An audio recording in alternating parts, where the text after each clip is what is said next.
그 진정한 가치는 단순히 언어와 문화에 국한되지 않습니다. 작은 반도의 언어가 이제는 세계인의 입에서 자연스럽게 오르내리는 시대. 한국에 관심도 없던 그녀가 이렇게 화를 내는 이유는 뭘까요? 여기 한국의 위상은 그 어느 때보다도 강력하다고 느낀 한 여성 기자가 있습니다. 무슨 일인지 그의 사연을 들어볼까요?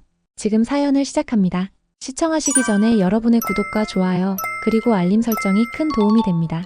안녕하세요. NHK 국제부 특파원 마리코입니다. 도쿄대학교를 졸업하고 NHK에 입사한 지 어느덧 5년이 흘렀습니다. 저는 일본인으로서의 항상 자부심을 가슴에 품고 살아왔어요. 우리 일본은 전통과 현대가 조화를 이루며 과거를 훼손하지 않으려고 노력하며 세계 문화를 교류하는 나라죠. 이러한 과거와 현재가 공존하는 문화를 가진 일본의 모습을 세계에 전하는 것이 저의 역할이라고 생각했답니다. 어느 날 도쿄 시부야 미야시타 공원의 카페에서 다음 취재 계획을 구상하고 있었어요. 빌딩 옥상이 공원인 미야시타 파크는 항상 중고등학생들과 젊은이들이 북적하고 자유로운 시간을 보내는 곳이었죠. 저는 커피 한 잔을 마시며 일본 역사에 대한 책을 읽고 있었죠. 그 책에서 일본의 고유한 에도 정신과 문화를 지키기 위해 노력했던 선조들의 이야기를 읽으며 가슴이 뭉클해졌습니다. 그렇게 저희 시간에 들어온 아이들의 소리에 저는 두 귀를 의심했죠. 주변 중고등학생들이 한국어 노래와 한국어 단어장을 읽으며 시간을 보내고 있는 모습이었어요. 일본의 미래를 짊어질 젊은이들이 영어나 유럽의 언어, 우리의 언어가 아닌 한국어를 공부하다니 정말 믿기지 않았죠. 솔직히 말씀드리면 그때까지만 해도 저는 한국이나 중국과 같은 동양 문화에 큰 관심이 없었습니다. 저는 일본 문화야말로 세계 최고라고 믿었거든요. 한국이 어떻게 보면 기본 형법이나 기본 법령, 산업재해나 기본적인 제도가 우리의 법과 제도의 틀에 영향을 많이 받았다고 알고 있었거든요. 표준이 되어 왔다는 말이잖아요. 하지만 그 어린, 젊은 친구들의 그 광경은 저를 깊이 생각하게 만들었습니다. 도대체 무엇이 이 젊은이들을 한국어로 이끌었을까요? 우리의 전통 문화보다 더 매력적인 게 무엇일까요? 이 의문은 제 머릿속을 떠나지 않았고 결국 저는 그들에게 다가가 물어보기로 했죠. 그들의 대답은 저를 더욱 놀라게 했습니다. 한국 문화는 너무 멋져요. 전통과 현대가 완벽하게 섞여 있고 항상 새로운 걸 만들어내죠. 일본도 배울 점이 많다고 생각해요. 그 말을 듣는 순간 제 가슴속에서 복잡한 감정이 들었어요. 반대로 우리 일본이 배워야 한다고 불안감과 분노, 모든 것이 뒤섞였던 것 같아요. 일본 제국의 후예로서 느끼는 자부심과 함께 우리가 모르는 사이에 세계가 얼마나 빠르게 변하고 있는지에 대한 불안감, 그리고 우리 문화를 버리고 다른 나라 문화에 빠져드는 젊은이들에 대한 안타까움이 동시에 밀려왔어요. 카페에서의 충격적인 경험 후 저는 서둘러 NHK 사무실로 돌아왔습니다. 그 후 한국에 대해 관심을 가지며 알아보았고 한국에 관한 이야기를 나누고 있을 때 옆에 있는 켄지가 우리의 대화에 관심을 보이는 모습이 눈에 띄었어요. 켄지는 NHK에서 20 넘게 일한 베테랑 저널리스트로 특히 한국 문화와 일본 경제에 대한 전문가로 영국 BBC 특파원으로 일한 이력이 있는 명성이 큰 기자죠. 그는 일본의 역사적 맥락을 깊이 이해하고 있으며 한국의 성공에 대해 깊은 통찰을 가지고 있었습니다. 또한 켄지는 한국과 일본을 오가던 시절 현재의 한국인 부인을 만나 결혼하게 되었죠. 회식할 때 매번 하는 말이 한국과 일본 사이의 부인의 눈치를 보는 상황이 많아서 곤란할 때가 많다고 항상 얘기했죠. 하지만 한국인 와이프 덕분에 한국 문화를 가깝게 경험하고 이해하고 스스로에게 접목시키게 되었다고 했어요. 하지만 그런 그에게도 이런 한국의 문화의 급성장은 받아들이기 어려운 부분으로 자리 잡고 있었죠. 그도 어쩔 수 없는 일본인이었으니까요. 이야기를 듣고 있던 켄지의 표정은 점점 굳어갔어요. 그게 뭐 대수인가요? 일본도 과거에 그랬어요. 이것도 잠시뿐, 곧 지나갈 거예요. 켄지의 말에 저는 어이가 없었죠. 하지만 감정을 차분히 가라앉히고 차분히 켄지에게 대답했죠. 켄지, 한국의 영향력 있는 K문화는 지금의 일본과는 차원이 달라요. 비교가 어렵다고요. 전 세계적으로 이슈를 끌고 다니며 그 규모는 광범위하고 살얼음같이 금방 깨져버리는 두께가 아니라 보다 깊이 있게 퍼지고 있어요. 게다가 한국은 한국 자체의 문화뿐만 아니라 기술과 경제, 교육 등 다방면에서 놀라운 성과를 보이고 있어요. 이건 단순히 정의 내릴 수 있는 유행이 아니라 세계의 변화를 손에 쥐고 앞장서는 모습이라고요. 그러자 옆에 있던 BBC 특파원인 동료 사라도 제 말에 동의하며 대화에 들어왔죠. 마리코 말이 맞아요. 당신이 바라보는 시각은 한쪽으로 치우쳐져 있고 너무 색이 짙어요. 세계는 사람들의 시선과 생각보다 빠르게 변하고 있어요. 한국의 선두로 나아가고 그들의 성공을 인정하고 우리는 그것을 배우려는 자세가 필요해요. 우리가 과거의 영광에 빠져서 나오지 못하고 있다면 변화에 뒤처져 허우적될 뿐이에요. 켄지는 잠시 말을 잃었고 저는 사라의 암묵적인 동의에 용기를 얻어 계속 말을 이어갔어요. 우리는 열린 마음으로 한국과 세계를 바라봐야 해요. 한국의 성공에서 배울 점을 찾고 가능한 보다 빨리 습득해서 우리의 문화도 더욱 발전시켜 나가야 하지 않을까요? 우리의 대화가 끝난 후 사무실 분위기가 변하기 시작했어요. 동료들이 한국에 대해 더욱 관심을 갖기 시작했고 우리들의 정보 전달이나 보도 방식도 함께 변화하기 시작했죠. 놀랍게도 제가 두 눈으로 보고 느낀 것은 단순한 우연이 아니었어요. 도쿄 곳곳에서 한국 문화의 흔적을 발견할 수 있었죠. 도쿄 시부야, 하라주쿠, 신주쿠의 거리에서 한국 식당, 한국 디저트 카페 등 마치 한국에 있는 서울 거리를 걷는 듯한 착각이 들 정도였습니다. 여기서 충격적이게도 짚고 넘어가야 할 놀라운 사실은 우리의 명문 대학들에서 일어나고 있었죠. 도쿄 몇몇 대학교에서조차 한국어 강좌가 개설되었다는 소식을 들었을 때 저는 그만할 말을 잃고 말았어요. 세종대왕의 업적이 이렇게까지 영향을 미쳤다는 사실이 믿기지 않았죠. 취재 중이던 어느 날 충격적인 뉴스가 전해졌습니다. 윤석열 대통령이 계엄령을 선포했다는 소식이었죠. NHK 국제부는 즉시 긴급회의를 소집했고 저는 현장 취재를 위해 서울로 향했습니다. 항공편을 예약하는 과정에서도 SNS엔 실시간으로 새로운 소식들이 올라오고 있었습니다. 이게 정말 21세기 민주주의 국가에서 일어나고 있는 일인가요? 사라가 놀란 표정으로 물었습니다. 더구나 한국에서 촛불혁명을 이끌어낸 그 시민들의 나라에서? 켄지는 심각한 표정으로 말했습니다. 한국 국회에서는 이미 탄핵 절차를 준비하고 있어. 계엄령 선포는 민주적 헌정 질서에 대한 중대한 위협으로 간주되고 있지. 여야를 막론하고 탄핵 추진에 동의하는 분위기라고 해. 서울 광화문 광장에 도착했을 때 저는 예상과 전혀 다른 광경을 목격했습니다. 혼돈이나 폭력적인 시위가 아닌 질서정연하게 모인 시민들, 학생, 회사원, 주부할 것 없이 모두가 침착하게 자신의 의견을 표현하고 있었죠. 스마트폰으로 실시간 상황을 전 세계에 알리는 청년들,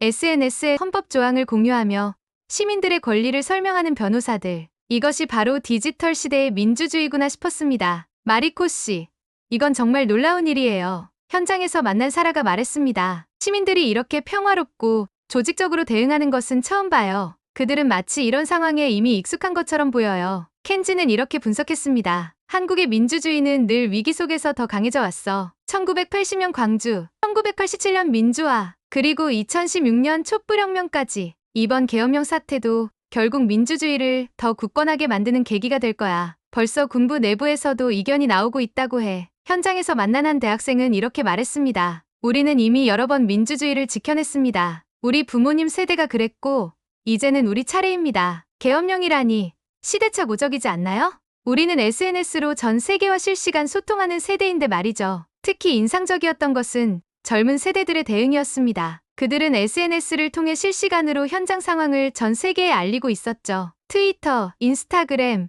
유튜브 등 다양한 플랫폼을 통해 전 세계의 젊은이들과 연대하며 한국의 민주주의를 지키려 했습니다. 국제 언론들의 반응도 놀라웠습니다. CNN, BBC, 로이터 등 주요 외신들은 한국의 계엄령 사태를 실시간으로 보도하면서도 시민들의 평화로운 저항에 주목했죠. 한 CNN 기자는 이것이 바로 성숙한 민주주의의 모습이라고 평가했고 BBC는 디지털 시대의 새로운 시민혁명이라는 표현을 썼습니다. 일본 내 여론도 빠르게 변화하고 있었습니다. 처음에는 한국의 정치적 혼란이라고만 보도하던 매체들도 시민들의 질서정연한 대응을 지켜보며 논조를 바꾸기 시작했죠. 특히 젊은 세대들 사이에서는 한국 시민들의 대응을 배워야 한다는 목소리까지 나왔습니다. 서울시청 앞에서 만난 한 70대 할아버지의 말이 특히 기억에 남습니다. 우리는 이미 수차례 민주주의를 지켜냈소. 광주에서 87년에 그리고 촛불혁명에서 이번에도 마찬가지일 거요. 우리 국민은 이미 민주주의가 뭔지 잘 알고 있으니까. 그의 말처럼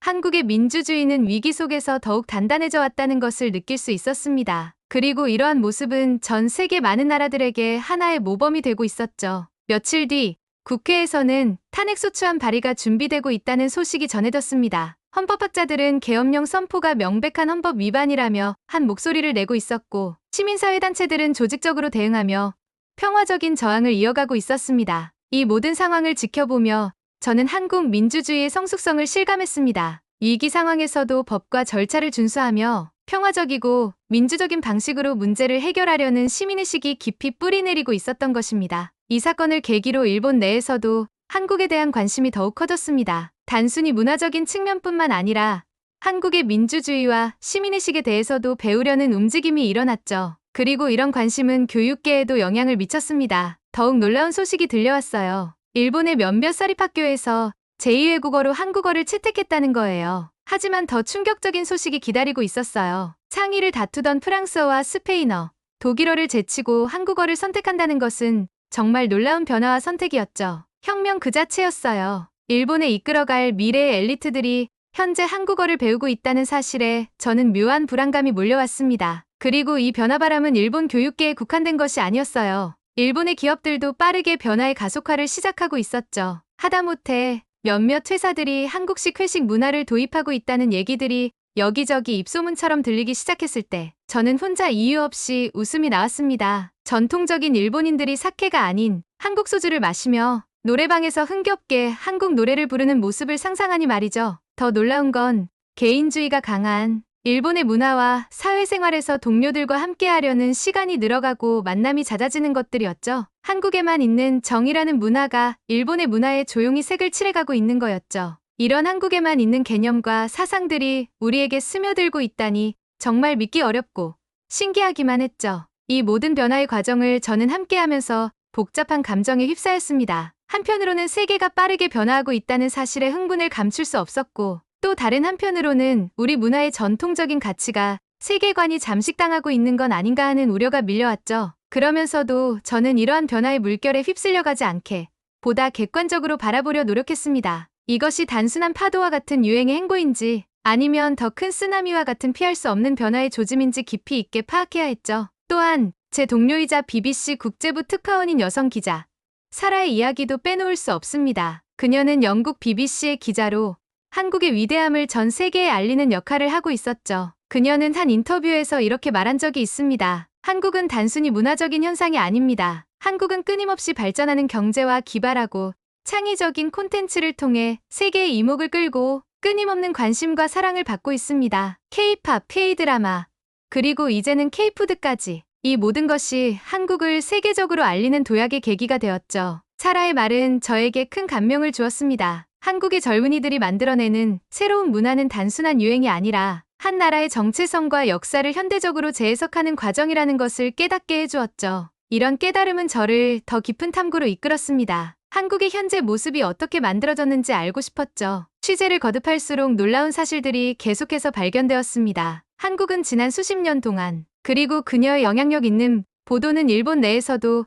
한국에 대한 관심을 불러일으켰습니다. 일본의 여러 매체에서 한국 문화와 한국에 관한 흥미로운 기사거리들이 쏟아져 나왔고, 많은 일본인들이 한국을 여행하고 싶어하는 열망을 갖기 시작했죠. 이는 일본인들이 한국 문화를 보다 긍정적으로 받아들이기 시작했다는 변화의 증거였습니다. 계속되는 놀라움의 연속이었고, 저는 한국의 이런 발전 가속화에 좀 더 알아보고 싶었었죠. 한국은 지난 수십 년 동안 눈부신 경제 성장을 이뤄내며 오늘날 세계 경제의 중요한 축으로 자리 잡았고, 2024년 현재 한국은 경제 대국의 모임인 G20의 일원으로 국제 무대에서 영향력을 발휘하고 있다는 현실과 한국의 놀라운 경제 성장은 단지 수치상으로만 나타나는 것이 아니라 그 기적에는 전쟁의 폐허 속에서 이뤄낸 끈질긴 재건과 혁신이 숨어 있다는 것을 알 수 있었습니다. 1950년 발발한 한국전쟁 이후 한국은 전쟁으로 인한 황폐한 경제를 재건하는 과정에서 많은 어려움을 겪었죠. 당시 대한민국은 세계에서 가장 가난한 국가 중 하나로 분류되었으며 전쟁으로 인한 피해 복구와 동시에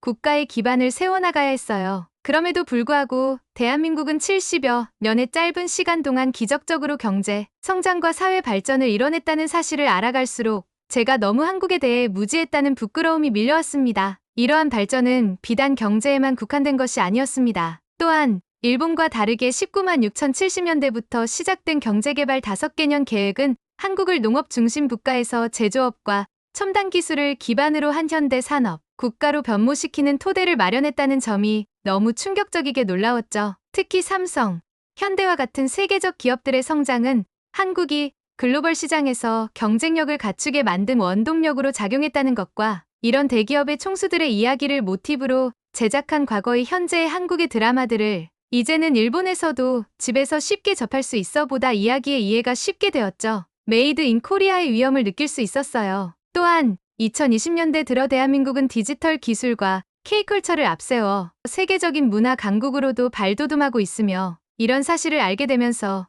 저는 한국어에 대해 더 깊이 파고들게 되었습니다. 그러다 유엔에서의 움직임을 알게 되었어요. 한국어를 유엔 공용어로 지정하려는 노력이 진행 중이라는 거였죠. 저는 한국의 문화적 영향력이 얼마나 커졌는지 다시 한번 실감했습니다. 처음에는 믿기지 않았습니다. 아니, 믿을 수 없었죠.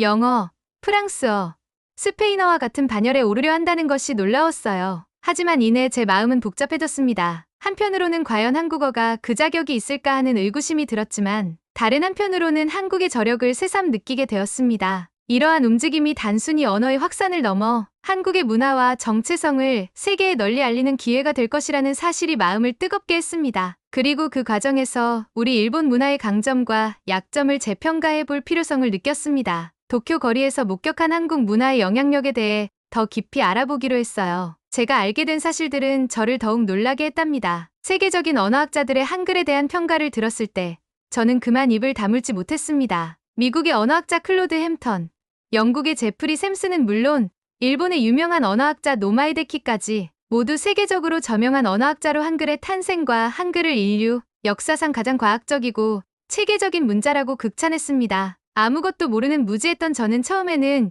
이 모든 것들이 과장된 말이라고 생각했어요. 우리의 알파벳이 얼마나 효율적이고 아름다운지에 대한 자부심이 있었거든요. 하지만 한글의 창제 원리를 알게 되면서 저는 점점 그의 말에 수긍하게 되었습니다. 자음은 발음 기관의 모양을 모방하고 모음은 하늘과 땅과 사람을 본떠 만들었다는 거예요. 이런 철학적이며 과학적인 접근이 15세기에 이루어졌다는 사실은 정말 놀라웠죠. 그 시기 일본은 여전히 중세의 어둠 속에 알 찾고 있었는데 말이에요. 이렇게 한국에 대해 알아가면 알아갈수록 저는 직접 한국을 방문하고 싶다는 열망이 커져갔습니다. 마침내 기회가 찾아왔고 저는 한국을 직접 방문하게 되었습니다. 저는 한국이라는 나라의 매력을 몸소 체험할 수 있었습니다. 서울의 거리에서 느껴지는 활기와 열정, 그리고 전통과 현대가 어우러진 모습을 직접 보며 한국의 위대함을 실감했죠. 거리의 음식, 젊은이들의 패션, 그리고 문화 행사들은 그 어느 때보다 생동감 넘치는 모습으로 저를 맞아주었습니다. 특히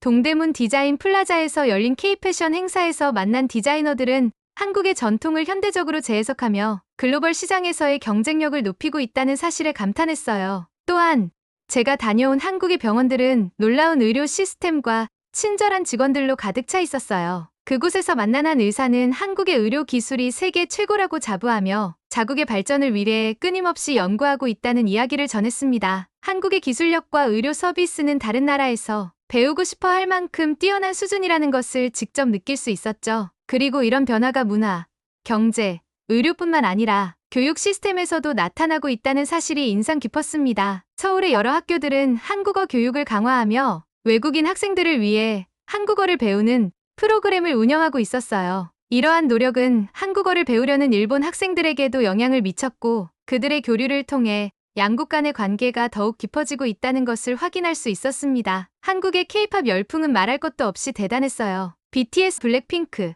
에스파, 세븐틴과 같은 아티스트들은 단순히 음악적인 경계를 넘어 세계적인 문화 아이콘으로 자리 잡고 있습니다. 그들은 한국어로 노래하지만 그 메시지는 모든 이에게 공감될 수 있는 보편적인 내용이어서 더욱 특별한 의미를 가지고 있죠. 이들은 한국 문화를 전파하는 중요한 역할을 하고 있으며 일본의 젊은 세대들이 그들의 음악에 열광하는 이유를 이해하게 되었습니다. 이는 단순한 문화 소비가 아니라 서로 다른 문화가 공존하고 소통하는 방법이라는 것을 깨닫게 해주었습니다. 이제 저는 한국을 바라보는 시각이 달라졌어요. 경쟁자가 아닌 동반자로 서로의 문화를 존중하며 함께 나아가야 할 친구로 여기는 것이 중요하다고 생각합니다. 그리고 한국의 위대함은 단순한 한 나라의 성공을 넘어서 우리가 함께 만들어가는 문화의 다양성과 상호 존중을 통해 더욱 빛날 것이라 믿습니다. 이렇게 한국어에 대한 관심이 높아지는 가운데 저는 NHK 국제부에서 한국 관련 취재를 더욱 심도 있게 진행하기로 결심했습니다. 제게 주어진 기회가 한국 문화와 언어에 대한 심층적 이해를 도모할 수 있는 발판이 될 것이라고 믿었기 때문입니다. 제 첫 번째 프로젝트는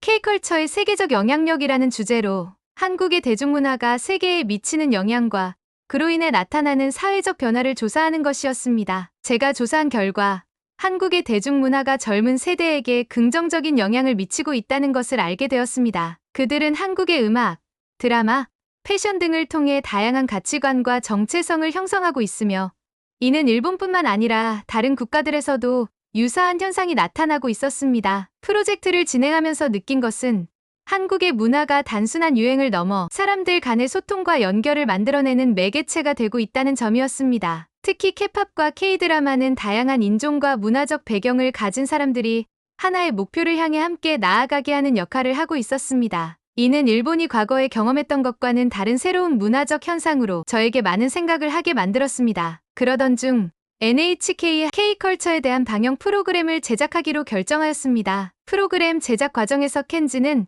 한국의 전통 문화에 대한 이해를 높이기 위해 한국의 고전 문학과 예술을 연구하기 시작했습니다. 그는 한국 전통 음악과 무용을 배우고 이를 통해 한국 문화의 깊이를 느끼고자 노력했습니다. 이러한 변화를 보며 저는 그가 한국 문화를 받아들이는 모습을 보면서 기쁘기도 했고 저 또한 배우는 과정에서 더욱 깊은 감정을 느꼈습니다. 이 프로그램이 방영된 이후 시청자들로부터 많은 긍정적인 반응을 받았습니다. 시청자들은 한국의 문화와 예술을 더욱 깊이 이해하게 되었고 이는 일본 내 한국에 대한 관심을 더욱 증대시키는 결과를 가져왔습니다. 우리 팀은 한국 문화의 진정성과 아름다움을 전할 수 있어 큰 자부심을 느꼈습니다. 이런 일련의 경험을 통해 저는 일본과 한국 간의 관계가 단순한 경쟁 관계를 넘어서 서로 배우고 성장하는 협력의 관계로 발전할 수 있다는 희망을 갖게 되었습니다. 이제는 일본이 한국의 문화적 영향을 부정하기보다는 그것을 인정하고 새로운 기회로 삼는 방향으로 나아가야 한다고 믿었습니다. 한국과 일본의 문화가 서로를 보완하며 발전할 수 있다는 믿음을 가지고 저와 동료들은 NHK BBC에서의 활동을 통해 세계 간의 우호 관계를 더욱 강화하고 싶습니다. 특히 젊은 세대가 서로의 문화를 이해하고 존중하는 것이 중요하다고 생각합니다. 그들이 앞으로의 미래를 만들어갈 주역이기 때문입니다. 이런 마음으로 저는 두 번째에도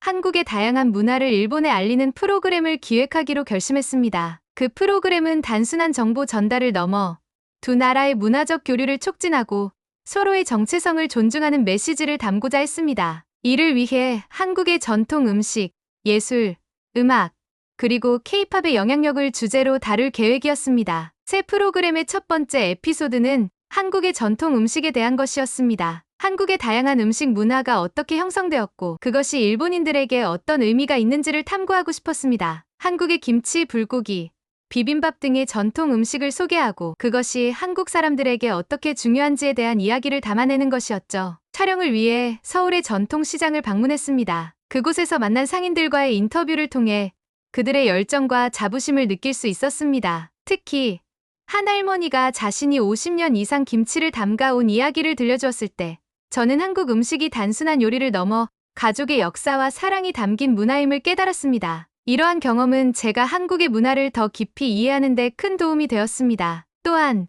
프로그램을 통해 일본 내의 유명 셰프들을 초청해 그들이 한국 음식을 조리하고 그 과정에서 서로의 문화에 대한 이야기를 나누는 시간을 마련했습니다. 일본의 셰프들은 한국의 조리법과 재료에 대해 배우며 새로운 요리를 창조하는 데 도전했습니다. 이러한 과정은 두 나라의 음식 문화가 서로를 영감을 주고 받을 수 있는 방법이기도 했습니다. 이 프로그램이 방영되자 시청자들은 한국 음식에 대한 관심이 급증했습니다. 많은 사람들이 한국 음식을 시도해보려는 열망을 보였고 이는 일본 내에서 한국 음식점들이 더욱 인기를 끌게 되는 계기가 되었습니다. 이 과정을 통해 저는 문화 교류의 힘을 느낄 수 있었습니다. 이후의 에피소드에서는 한국의 전통 음악과 무용을 제대로 다시 다루기로 했습니다. 한국의 가야금, 해금 등 전통 악기를 소개하고 그 음악이 전통과 현대를 어떻게 아우르고 있는지를 탐구했습니다. 또한 K-팝과 같은 현대 음악이 어떻게 전 세계적으로 인기를 끌게 되었는지에 대한 이야기와 그 배경을 심도 있게 다루었습니다. 저는 한국의 전통 음악 공연을 촬영하기 위해